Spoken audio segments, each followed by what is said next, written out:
प्रधानमंत्री जी मंगलसूत्र की बात ना करें तो अच्छा है। पहले वो जिनको उन्होंने मंगलसूत्र पहनाया है उनकी रक्षा कर ले। वो गुजरात में आप भी जानते हो, पूरी देश जानता है गुजरात में किस तरह से हुआ है। और जो लोगों ने अपने जो वापस लिए, नामांकन पत्र वापस लिए, वो भाजपा में शामिल हो गए। वो लोग दिखाना चाहते हैं कि वो तानाशाह कैसे होता है, कि तानाशाह अपनी छाप छोड़ते हैं, तो वो एक छाप छोड़ने की कोशिश कर रहे हैं। अनाप शनाप भाषण, चाहे कांग्रेस का न्याय पत्र हो, चाहे वो किसी भी विपक्ष के नेता के बारे में बोलते हैं, उनकी किसी भी बात की कोई गारंटी नहीं है। और वो लोग भी समझ रहे हैं कि 5 किलो राशन ना देके ना शिक्षा की बात कर रहे हैं, ना रोजगार की बात कर रहे हैं। एक उनको बेचारा बना दिया गया है कि भाई वो इस पर जिंदा रहे। ये पहला प्राइम मिनिस्टर है जिसने देश के नहीं पूरे एक समाज को गाली दी है और समाज को एक गद्दार, एक घुसपैठिया कहा है। हम इसका कड़ा विरोध करते हैं और मोदी जी को 2024 के इलेक्शन में इसके नतीजे भुगतने पड़ेंगे। चुनाव आयोग को एक्शन लेना पड़ेगा। चुनाव आयोग अगर एक्शन नहीं लेता तो आप समझो कि चुनाव आयोग पूरी तरह से उनके उसमें है, दबाव में, तो फिर हम सुप्रीम कोर्ट जाएंगे। अगर महिलाओं के अगर मंगलसूत्र अगर रखने पड़े तो वो रखने पड़े थे ऑक्सीजन की कमी के कारण। अगर वो महिलाओं के अगर मंगलसूत्र रखने पड़े थे तो बच्चों को अपनी पढ़ाई के कारण। नमस्कार, मैं ब्यूटी गिरी और आप देख रहे हैं नेशनल दस्तक। देश में लोकतंत्र का महापर्व चल रहा है, यानी चुनाव चल रहा है। और ऐसे में तमाम नेता जो हैं या तो जेल में है और तमाम जो है, या अगर सूरत की बात कर ले तो निर्विरोध जो है भाजपा का प्रत्याशी जीत जाता है। ऐसे में तमाम लोग क्या कहेंगे, इनसे बातचीत करेंगे, जानने की कोशिश करेंगे। सर क्या कहेंगे, भाजपा का सूरत में प्रत्याशी निर्विरोध जीत गया और कह रहे कि भाजपा का पहला कमल खिल गया। देखो, आपको पता ही है कमल कैसे खिल रहा है और कैसे खिलाया जा रहा है सूरत में। जबकि और भी कैंडिडेट थे, इंडिपेंडेंट थे कई कैंडिडेट, वहाँ की क्षेत्रीय पार्टियाँ जो थी वो भी, वहाँ के भी कैंडिडेट थे। ऐसे रातों रात क्या धमकी दी जाती है, ऐसे क्या होता है रातों रात कि उनसे पर्चा वापस लिया जाता है उनका। तो ये सारी चीज़ देश में एक मैसेज चला गया है। जो सूरत में हुआ है कांड, उससे मैसेज चला गया है कि वो अपनी पूरी गुंडागर्दी और अपनी जितनी भी सरकारी एजेंसी है उनका दुरुपयोग किस तरीके से भाजपा कर रही है। मतलब आप लोकतांत्रिक देश में इस तरीके के हालात पैदा कर रहे हैं कि एक प्रत्याशी अपना पर्चा इस कहने पे ले लेता है कि हम इनके सामने इलेक्शन नहीं लड़ेंगे। मतलब लोकतंत्र की ये जीती जागती हत्या है। और भी देश, प्रधानमंत्री तो इंडिया गठबंधन पर लगातार सवाल उठाते हैं, निशाना साधते हैं, और इस बार कांग्रेस के न्याय पत्र पर सवाल उठाते हुए कहा कि मंगलसूत्र भी नहीं बचेंगे बहनों के गले में। प्रधानमंत्री जी मंगलसूत्र की बात ना करें तो अच्छा है। पहले वो जिनको उन्होंने मंगलसूत्र पहनाया है उनकी रक्षा कर ले। वो हमारी माता, हमारी बहन जो एक ज़माने से प्रधानमंत्री जी जो उनके क्या कहते हैं हस्बैंड और पति हैं उनसे दूर हैं, तो पहले वो अपने मंगलसूत्र जो उन्होंने पहनाया उसकी रक्षा कर लें। बाकी बहनों की और रक्षा कर लेंगे लोग। लौटेंगे आपके पास। सर क्या कहेंगे, प्रधानमंत्री कह रहे हैं कि बहनों के मंगलसूत्र तक नहीं जब बचेंगे उनके गले में, वो भी छीन लिया जाएगा उनसे। ऐसा है, प्रधानमंत्री बौखला गए हैं। बौखलाहट के अंदर वो कुछ भी बोले जा रहे हैं। प्रधानमंत्री क्यों बौखलाएंगे? क्योंकि उनको लगता है कि वो चुनाव हार रहे हैं। जो पिछला जो चुनाव हुआ है 102 सीटों के ऊपर, जो उनके सूत्रों ने बताया कि उनको उसमें वो बिल्कुल भी जीत नहीं पा रहे।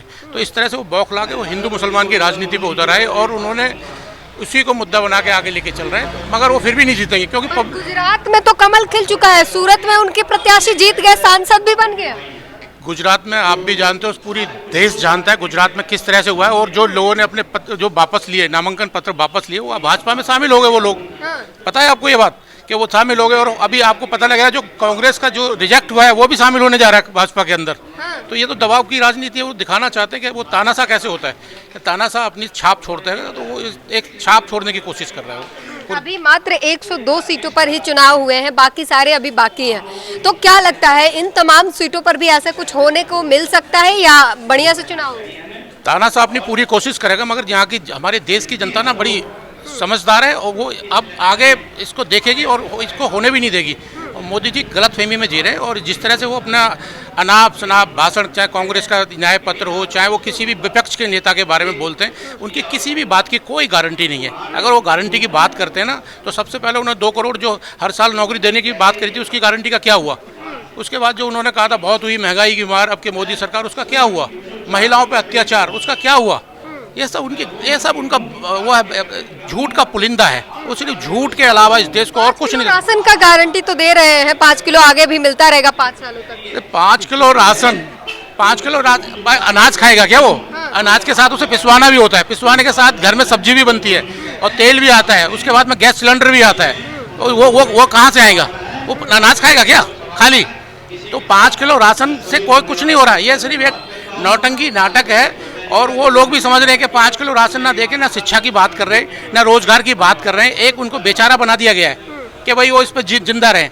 अगर 2024 में अगर चुनाव जीतते हैं तो इससे भी बुरी हालत होने वाली है देश की। क्या हालत हो जाएगी अगर जीत जाएंगे? कटोरा आ जाएगा लोगों के हाथ में। जैसे अभी बेरोजगारी का क्या आलम है, अभी किस तरह से लोगों को कह रहे भारत विकसित हो जाएगा। हाँ, बिल्कुल भारत बहुत विकसित हो रहा है। आप जाकर देखो ना, लोग सड़कों पे किस तरह से आप नौकरी के लिए घूम रहे हैं, युवा किस तरह से घूम रहे हैं, किसान किस तरह से सड़कों पे अपना। आप देशद्रोही माने जाएंगे क्योंकि भाजपा सीधे कह रही है कि जो लोग देशद्रोही हैं वही नहीं चाहते कि मोदी जी आए। ओ तो कोई बात नहीं, हम देशद्रोही सही, मगर हम उनकी आंख में डाल के बात पूछेंगे कि रोजगार कहाँ है। हम उनसे पूछेंगे महंगाई कहाँ पर है, उन्होंने देश के लिए क्या किया था अगले 10 साल के अंदर। 10 साल में अपना रिवॉर्ड कार्ड देना जनता को, क्यों नहीं देते वो इस चीज के लिए? उनको देना पड़ेगा। 2024 का इलेक्शन वो हार रहे हैं और हार रहे हैं। देश की जनता बहुत समझदार है। देश की जनता से जाके पूछो, सब मोदी। रोजगार न दिया हो पर राम मंदिर तो जरूर दिया। हाँ, बहुत अच्छी बात है। हाँ, बहुत अच्छी बात है। राम मंदिर दे दिया, बहुत अच्छी बात है। लोग जा रहे हैं वहाँ पे दर्शन करने के लिए, आशीर्वाद ले रहे हैं और लोगों की रोज जेब कट रही है वहाँ पर। आपको पता है ये बात? और वहाँ पर किस तरह से धर्म के साथ खिलवाड़ नहीं बर्दाश्त करेंगे। नहीं, बिल्कुल नहीं होना चाहिए धर्म के साथ खिलवाड़। हम भी कह रहे हैं इस बात को, धर्म के साथ तो बिल्कुल भी खिलवाड़। इंडिया गठबंधन खिलवाड़ करती है। नहीं। हाँ, इंडिया गठबंधन तो हर चीज के साथ खिलवाड़ करती है मोदी जी की निगाह में। खुद कहते हैं कि आप लोगों ने राम कृष्ण के ऊपर राजनीति की है, राम कृष्ण को बदनाम किया है और यहाँ तक कि निमंत्रण भी ठुकरा दिए। हाँ, निमंत्रण जब पॉलिटिकल निमंत्रण होगा, जहाँ पर यहाँ के 4 जो धर्माचार्य थे, जब उन लोगों को तुम नहीं बुला रहे पूजा के अंदर, उन्होंने साफ इंकार कर दिया कि ये जो प्राण प्रतिष्ठा है ये उनके हिसाब से नहीं, शास्त्रों के हिसाब से नहीं है। जब वो 4 नहीं आए तो अगर कांग्रेस ने मना कर दिया या दूसरे विपक्ष के नेताओं ने मना कर दिया तो क्या गुनाह कर दिया? बिल्कुल आएंगे आपके पास। सर, आप क्या कहेंगे? बीजेपी चाहे मोदी जी चाहे जेपी नड्डा, हर कोई यही कहते हैं, चुनाव वाले दिन कहते हैं वोट डालने जा रहे हैं, राम मंदिर का, रामलला का मंदिर याद रखिएगा। देखिए, रामलला का मंदिर तो याद रखना है और याद है सबको। रामलला जब से ये 2014 के बाद से थोड़े ना रामलला को याद करना है। रामलला तो हमारे जन्म से ही है, हमारे सबके प्राणों में बसे हुए हैं, हम सबके आधार हैं वो। हम लोग तो उनके वो भी हैं, वंशज भी हैं। हम तो रामलला के वंशज भी हैं। हम अवध क्षेत्र से आते हैं जहाँ पर रामलला विराजमान है। यहाँ का कौन सा बीजेपी वाला आपका रामलला का पूजा करता है? वो तो सब पाखंड कर रहा है। अच्छा, जगह जगह पूरी दिल्ली में एक पोस्टर लगा हुआ है, हर बस स्टॉप पे हर जगह लगा हुआ मिलेगा।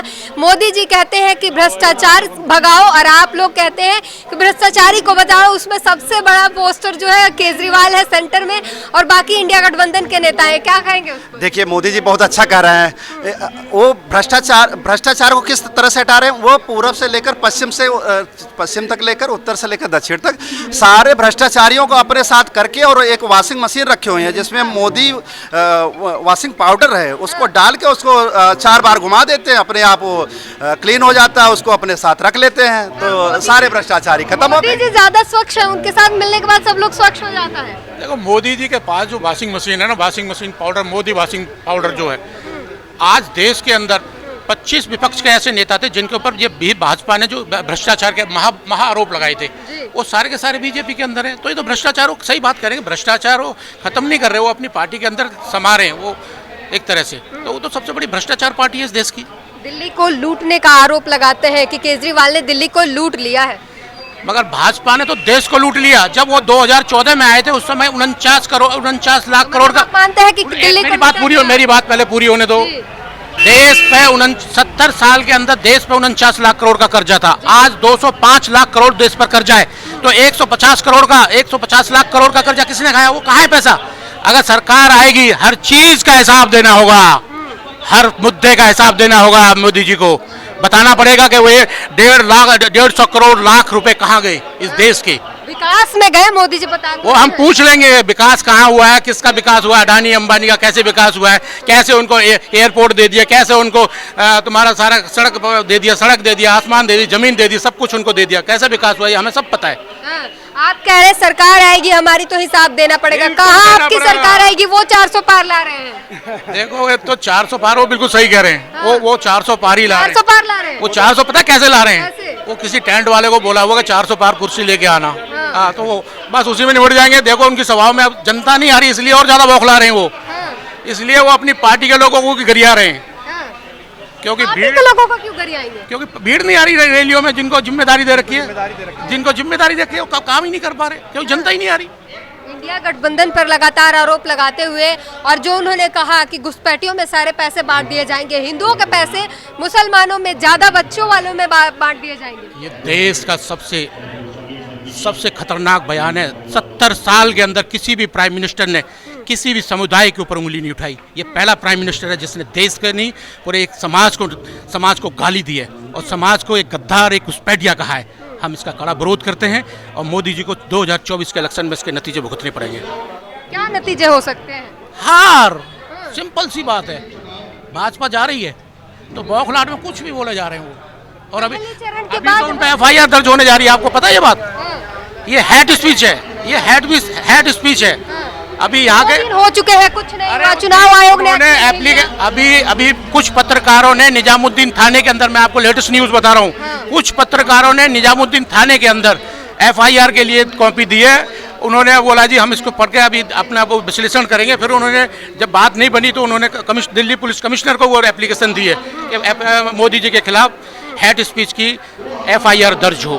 अरे तो ऐसे आचार संहिता, पहले ही चुनाव आयोग ने कहा था कि जाति धर्म पर वोट नहीं मांगे जाएंगे, लेकिन लगातार वो चल रहे, कहाँ एक्शन लिया जाए? चुनाव आयोग की धारा 123 कहती है किसी के धर्म, मजहब या किसी भी एक्शन तो नहीं लिया जा रहा। मगर अभी वो भी आएगा इस लपेटे में, आप चिंता मत करो। उसको अभी कांग्रेस ने जो दिया है, उन्हें 17 जो उनके खिलाफ FIR दिया है, रिपोर्ट बना के दी है, और उन्होंने क्या है कि हम इस पर एक्शन लेंगे, हम इसको विचार कर रहे हैं। अगर उनका अगले 3 दिन में नहीं आया तो ये सुप्रीम कोर्ट में जाएगा। तो अभी सारी तैयारियां हैं। आप ये मत सोचो कि तैयारियां नहीं। मोदी जी की गिरफ्तारी की तैयारी 100%। ये तो पहली बार फंसा है ना मुर्गा। अच्छा, हाँ, यह बड़ी बात कह रहे हैं, मोदी जी की गिरफ्तारी होगी। बिल्कुल होगी, क्योंकि हेट स्पीच है ये एक समाज के खिलाफ साजिश है, एक समाज को बदनाम करने की पूरी कोर्स वो है। वो तो कह रहे हैं कि मैंने एक सच्चाई क्या उगल दी, अब पूरा इंडिया गठबंधन में भूचाल आ गया है। वो उनके कहने से कुछ नहीं होता। उन्होंने जो शब्द कहे हैं सारे सबने सुने हैं। उन्होंने एक समुदाय के लिए घुसपैठिया, एक समुदाय के लिए जो भाषा का इस्तेमाल किया है वो हेट स्पीच के अंदर आता है, धारा 123 के अंदर। चुनाव आयोग को एक्शन लेना पड़ेगा। चुनाव आयोग अगर एक्शन नहीं लेता तो आप समझो कि चुनाव आयोग पूरी तरह से उनके उसमें है, दबाव में, तो फिर हम सुप्रीम कोर्ट जाएंगे। अच्छा, ये बताइए, आम आदमी पार्टी के प्रमुख जो हैं और अरविंद केजरीवाल मुख्यमंत्री जो हैं, वो इस वक्त जेल में बंद है और लोग कह रहे हैं कि लुटिया तो डूब गई आम आदमी पार्टी की। अरविंद केजरीवाल ही एक ऐसे शख्स हैं जिन्होंने दिल्ली को एक ऐसी योजनाओं से निभा रहा है। दिल्ली के लाल हैं वो। केजरीवाल दिल्ली के लाल हैं। एक श्रवण कुमार हैं जिन्होंने दिल्ली को शिक्षा, स्वास्थ्य, पानी और अपनी जो माँ बहनों के लिए फ्री बस सेवा, बुजुर्गों के लिए तीर्थ यात्रा फ्री, इस तरह से जो काम किए हैं समाज के लिए, एक भी आदमी दिल्ली का भूलने वाला नहीं है। जेल के बदले वोट की मार होगी। दिल्ली की 7 सीटें हम जीत रहे हैं। मोदी जी कुछ भी कर लें, चाहे अपने कैंडिडेट बदल लें, चाहे कुछ भी कर लें, मगर दिल्ली की 7 सीट इस बार गठबंधन जीत रहा है। तिवारी कह रहे हैं कन्हैया कुमार, कौन कन्हैया कुमार, बड़ी शिकस्त देंगे उनको। कन्हैया कुमार वो नाम है जिसको सुनते ही भाजपा ना हिल जाती है। कन्हैया कुमार अब जो जीतेगा ना, सबको पता लग जाएगा कितने वोटों से जीत रहा है कन्हैया कुमार। तो भाजपा ये गलतफहमी में, वो जी रहे, उनको जीने दो, मगर वो हमारा गठबंधन गलतफहमी में, बिल्कुल गलतफहमी में। कन्हैया कुमार पूरी तरह से सीट जीत रहा है। देखिए, आप लोगों ने, चाहे इंडिया गठबंधन ने और पहले जब UPA की सरकार थी, तब मुस्लिमों को ज्यादा प्रिविलेज दी और हिंदुओं को दबाया गया। अब वो हिंदुओं की संरक्षण दे रहे हैं, हिंदुओं की रक्षा कर रहे हैं। मैडम देखिए, सच्चर कमेटी कांग्रेस की बनाई हुई, UPA गवर्नमेंट की बनाई हुई एक कमेटी थी। और उसी कमेटी का एक क्या कहते हैं रिजल्ट है कि इस टाइम मुसलमान समुदाय दलितों से ही पिछड़ा हुआ है। ये तो बेकार की बात है, बिना फैक्ट के बात करती है NDA गवर्नमेंट। उनके पास कोई फैक्ट नहीं, उनके प्रवक्ता सिर्फ आके TV में बड़बड़ करते रहते हैं और उनके पास कोई फैक्ट नहीं है। तो मुसलमान आज कहाँ है ये सबको पता है। 70 साल के इतिहास में मुसलमानों के साथ क्या हुआ क्या नहीं हुआ ये सब कहने की ज़रूरत नहीं है। ये तो सिर्फ क्या कहते हैं, भाजपा इस टाइम सिर्फ 2 समुदाय को लड़ाने का काम कर रही है और उनको इलेक्शन में भी सिर्फ इसी बीच में बेनिफिट मिलता है। जी सर, क्या कहेंगे? 150 सीटें आप कह रहे हैं लाना मुश्किल है, क्यों? देखिए, कहीं ना कहीं पहले चरण का जिस तरीके से मतदान हुआ है, वहाँ पर प्रधानमंत्री की बौखलाहट साफ नज़र आती है। और शायद राजनीति को मैंने जितना नज़दीक से देखा है, मैं छात्र संघ से जो है राजनीति करता आया हूँ, छात्र संघ में प्रवक्ता पद पर मैं रहा हूँ, अजय नागपाल मेरा नाम है। और जितना शायद मैंने नज़दीक से मैंने राजनीति को देखा, ये बौखलाहट में एक दिया गया बयान है। और जिस तरीके से अभी मैं बात करूँगा, अभी जो है हमारे प्रधानमंत्री जी ने एक बयान जारी करा था जी, अगर ये इंडिया गठबंधन आ गया तो महिलाओं के जो बहनों के जो मंगलसूत्र जो है गिरवी रखने पड़ जाएंगे। मैं इनको बता दूं, अगर महिलाओं के अगर मंगलसूत्र अगर रखने पड़े तो वो रखने पड़े थे ऑक्सीजन की कमी के कारण। अगर वो महिलाओं के अगर मंगलसूत्र रखने पड़े थे तो बच्चों को अपनी पढ़ाई के कारण। अगर किसी को अपने मंगलसूत्र रखने पड़े थे तो जिस तरीके से महंगाई बढ़ी है मोदी कार्यकाल में, जब जो है मंगलसूत्र रखने पड़े, मैं कहता हूँ एक प्रधानमंत्री को शर्म आनी चाहिए। आपके चैनल के माध्यम से मैं कह रहा हूँ, ये अगर ये कहते हैं कि आपके ऊपर आरोप लगाया जाए, मैं इस आरोप झेलने के लिए तैयार हूँ। अगर हमारा राहुल गांधी, अगर हमारे पूर्व राष्ट्रीय अध्यक्ष रहे, अगर वो इस तरीके से इनसे जो है अपना जो है इनका आमने सामने हो सकते हैं, तो मैं भी इनके सामने कह सकता हूं, आप हमारे ऊपर जो आरोप लगाना चाहे लगा दीजिए, लेकिन हम इंडिया गठबंधन के जो बैनर तले प्रधानमंत्री का विरोध करेंगे, इनकी नीतियों का विरोध करेंगे। ये 150 सीटों पर नहीं बढ़ रहे हैं, 145 सीटों पर नहीं बढ़ रहे हैं, और इनकी बौखलाहट साफ नज़र आती है। आप यूपी में कम मतदान होने के कारण इनकी बौखलाहट साफ नज़र आती है। आप नागालैंड में देखिए, आप नागालैंड में जो है 4 लाख वोटों में से लोग वोट ही डालने गए। सोचिए आप क्या हो सकते हैं। इसका कुछ ना कुछ कारण तो होगा। इसका कारण ये है क्योंकि विकास कार्य हुए नहीं। अभी आप देखिए दिल्ली में लोगों ने जो है अपने जो है सारे के सारे चेहरे बदल दिए, 6 के 6 चेहरे बदल दिए। क्यों बदल दिए? इसलिए बदल दिए क्योंकि इनके जो सांसद थे उन लोगों ने क्षेत्र में काम ही नहीं करा। अगर काम किया होता, नए नए लोगों को मौका दे रहे हैं, नए नए लोगों को मौका नहीं दे रहे, वो नई नई तरकीबें लगा रहे हैं कि किस तरीके से मैं जो है चुनाव जीत कर आऊँ। और वो ये कह रहे हैं कि अब की बार जो है मतलब कि उनको जो है वोट मतलब कि वो प्रधानमंत्री बन सके, वो सांसद जिताने के लिए नहीं कह रहे। आपके पास लौटूंगी। सर, एक सवाल है, प्रधानमंत्री कहते हैं कि मैंने दलितों को, आदिवासियों को मौका दिया, राष्ट्रपति बनाया, तमाम लोगों को मुख्यमंत्री पद दिलवाई, ये मैंने किया है, बाकी लोगों ने नहीं किया है। मोदी जी कहते हैं उन्होंने बनाया, वो कौन है?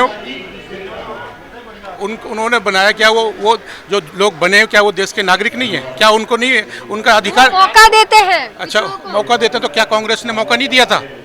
दलित को एक आपका जो लोकसभा स्पीकर थी वो दलित नहीं थी, तो कांग्रेस ने ऐसा नहीं कि कांग्रेस ने क्या चीफ मिनिस्टर दलित नहीं बनाया क्या देश के अंदर इससे पहले कोई दलित बने नहीं क्या है? तो ये सब कहने वाली बात है कि आर वेंकट राघवन कौन थे? अच्छा, हिंदू संरक्षण राघवन कौन थे? वो भी तो दलित थे। तो फिर ये कहने का कोई वो नहीं है उचित। हिंदू संरक्षण पर क्या बोलेंगे? कहते हैं मोदी जी कि आप लोग, इन लोगों ने हिंदुओं को इतना दबाया है, इतने साल में कुछ नहीं दिया हिंदुओं को, और अब हम हिंदुओं की रक्षा कर रहे हैं। हिंदू आज जो भी है उनके वजह से। देखो, वो डरा रहे हैं 14% लोगों से 85% लोगों को डरा रहे हैं। वो जैसे वो कांग्रेस पे एलिगेशन लगाते हैं कि मुस्लिम तुष्टीकरण है, ऐसे ही वो हिंदुओं का तुष्टीकरण कर रहे हैं। मगर हिंदू भाई सब समझ, परिवारवाद, तुष्टीकरण के खिलाफ वोट मांग रहे हैं। मैं वही तो कह रहा हूँ, वो सब समझते हैं कि अभी ये हमें अपना भाई बता के, दलित और ओबीसी अभी भाई बता के वोट ले लेंगे, फिर बाद में पता लगेगा जैसे गुजरात के अंदर उसमें जो दलितों को खम्भे से बांध के पीटा गया था, याद है वो बात? नहीं याद? वो कौन थे? वो दलित ही थे। या आप चले जाओ यहाँ पर मध्य प्रदेश में जिसको बांध के जिसको मूत्र पिलाया था, वो कौन था? वो भी तो दलित ही था। ये इनके दो चेहरे, ये दोगले लोग हैं। जब जीतने की बात आती है तो भाई है, जब वोट की बात आती है तो भाई है, और जब जीत जाते हैं तो वो फिर दलित हो जाते हैं। तो आप सुन सकते हैं किस तरीके से हम अभी लक्ष्मी नगर में मौजूद हैं और यहाँ पर लोगों से जानने की कोशिश की इस वक्त की जो चुनाव चल रहे हैं उसमें हालात क्या है और लोगों के मत क्या है, किस आधार पर वोटिंग चल रही है, क्या राम मंदिर मुद्दा है या फिर शिक्षा, रोजगार और तमाम चीज़ें जैसी मुद्दे हैं। और आपको जवाब मिल गया होगा, हमने तमाम सवाल पूछे उसमें लोगों ने जवाब दिए। इस पूरी बातचीत पर अपनी प्रतिक्रिया जरूर दीजिए। कैमरामैन आशीष के साथ ब्यूटी गिरी, नेशनल दस्तक। नेशनल दस्तक की आपसे गुजारिश है कि अगर इसको बचाना चाहते हैं तो नेशनल दस्तक को सब्सक्राइब करने के लिए रेड कलर के सब्सक्राइब बटन को दबाएं, फिर बेल आइकन की घंटी दबाएं। नेशनल दस्तक को बचाने के लिए बहुत जरूरी है कि हर खबर को शेयर करें, लाइक करें, कमेंट जरूर करें।